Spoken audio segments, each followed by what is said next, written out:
Hello, so today I'm going to talk about Crohn's disease. Crohn's disease is a type of inflammatory bowel disorder, and specifically this type of disease causes a massive ulcer formation within any part of the GI tract. So it could be in the small intestines, it could be in the large intestines, anywhere in those areas. And it can be due to faulty immune system. Some risk factors are being Caucasian. Other risk factors is prolonged smoking. Those can increase the chances for developing Crohn's disease.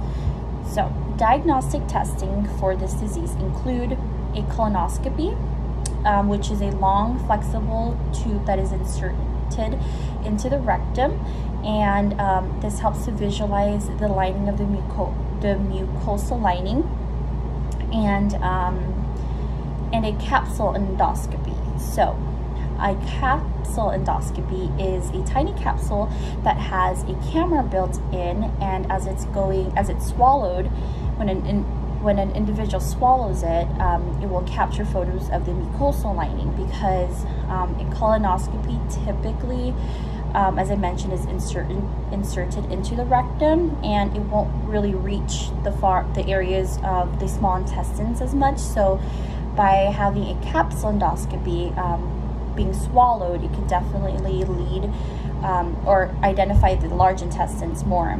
And as I mentioned, it takes photos of it.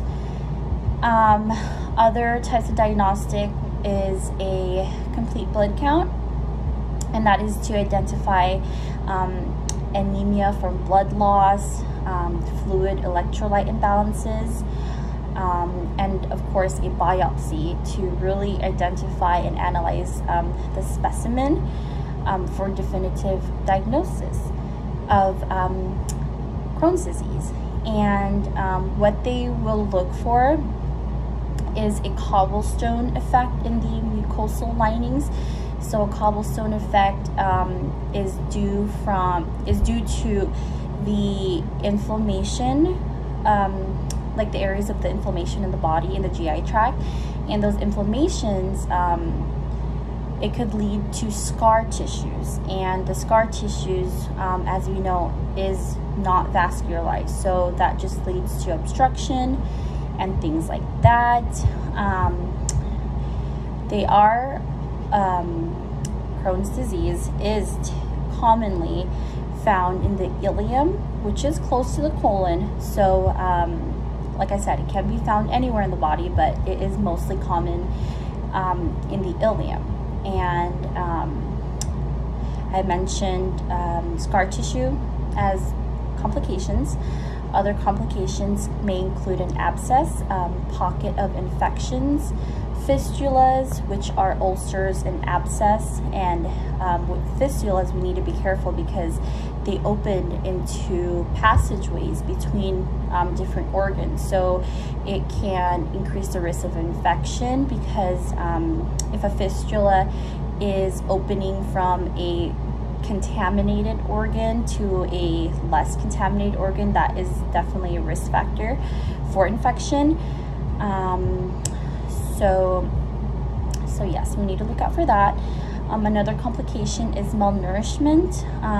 As I mentioned, the ileum is a common place for Crohn's disease to be affected by Crohn's disease, and we know these small intestines is responsible for majority of our reabsorption. So if the linings in the small intestines are impaired, then an individual may be impaired of reabsorbing those nutrients back.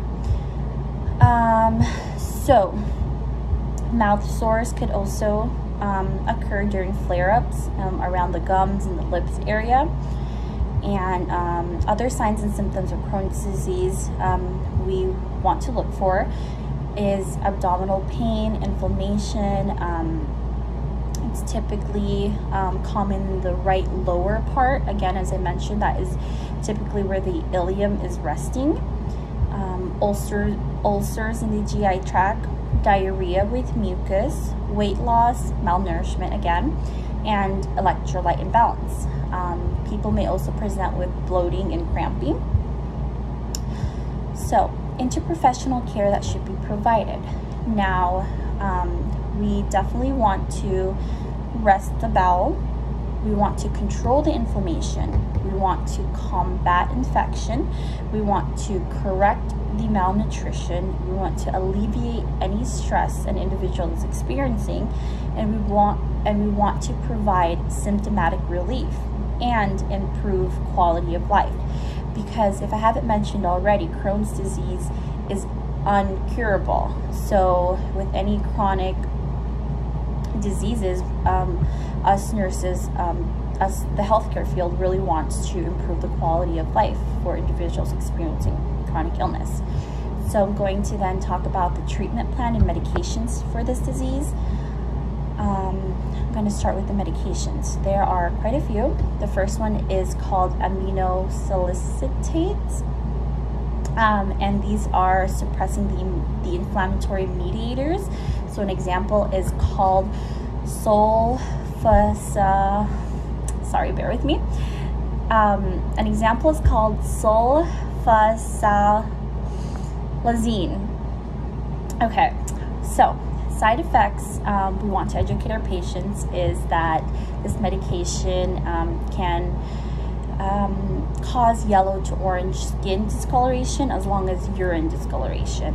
Another set of categories used is immunosuppressive drugs, and this suppresses the immune system to reduce inflammation. Again, another type of way to reduce the inflammation.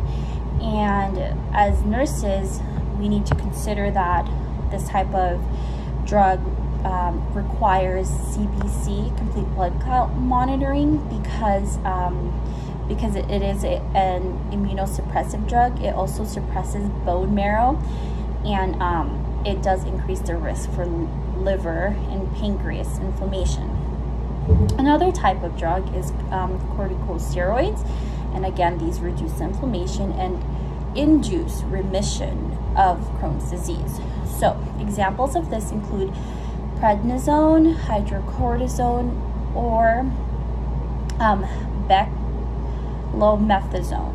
And side effects of these include weight gain, acne, hypertension, and indigestion.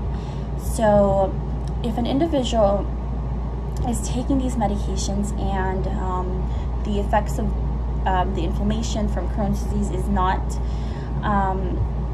improving, they may be a candidate for surgery. A type of surgery for Crohn's disease may be a bowel resection, and this is when removing parts of the intestines where the inflammation and scar tissue is present is surgically removed, and then the remaining healthy parts are then sewn back together. So I'm going to use the nursing process to develop a plan of care for a patient that has Crohn's disease. So first, we would want to assess past, present, personal, and family history, especially with any autoimmune disorders. And then during assessment, we would analyze their signs and symptoms mentioned earlier, and we would want to focus on an assessment on their GI tract. So a possible nursing diagnosis for Crohn's disease, there are a lot, but I'm going to focus on one, is imbalanced nutrition related to decreased absorption and nutrient loss, as evidenced by weight loss and diarrhea. So as a nurse, we would want to plan for a few things. So we would want to aim at fewer exacerbations. We would want our patient to feel free from comfort or pain. We would want patient adherence and collaboration, and we would want nutritional balance. The planning all falls into our goals.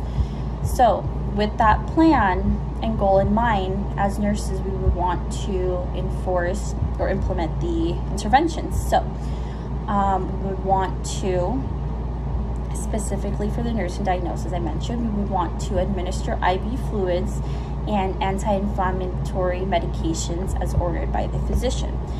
We would monitor lab work such as complete blood count, serum electrolytes, and vital signs. And we would also want to ensure perinatal care and ensure that the skin protectant is applied around the anus to reduce inflammation, especially if the patient has irritation due to the diarrhea they're experiencing. And and to evaluate the plan of care, we would want to, as nurses, we want to see if the interventions matched up with the goals we had in mind, as I mentioned.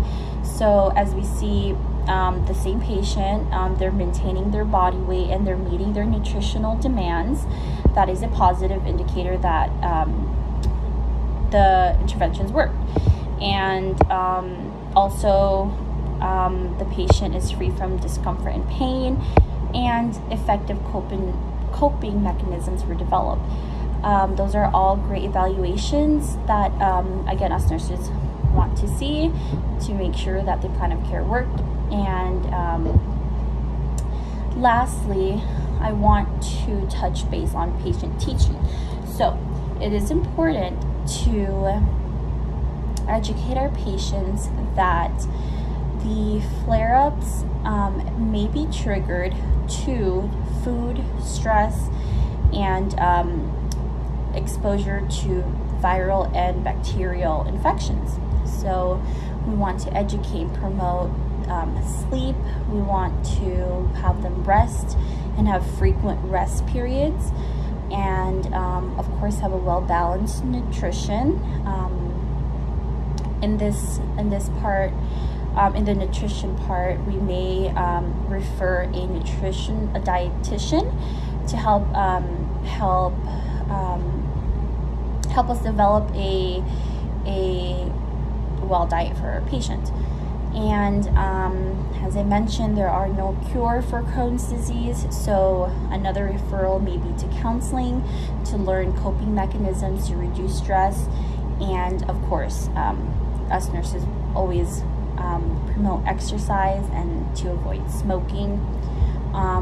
Other patient teachings, it's important for us nurses to reiterate the signs and symptoms of Crohn's disease, especially when they have flare-ups. I mentioned side effects of medications. It's important for us to make sure our patients know that. And another important thing is it's important for us to reassess their knowledge on Crohn's disease. A lot of people may have confusions or misconceptions, and every time they go in for an appointment, that is a great learning opportunity for us and for the patients to just talk about their knowledge and health literacy and where they're at. That is a great way for us to be consistent in the care we're providing them. And lastly, we want to educate our patients with Crohn's disease when exactly to seek medical attention. So it could be for a fever lasting more than 2 or 3 days that's not alleviated, rectal bleeding, or any uncontrolled diarrhea, and unresolved side effects from medications, also adverse effects. So yes, that is my whole entire video for Crohn's disease. I hope I reached all the parts, but yes, thank you.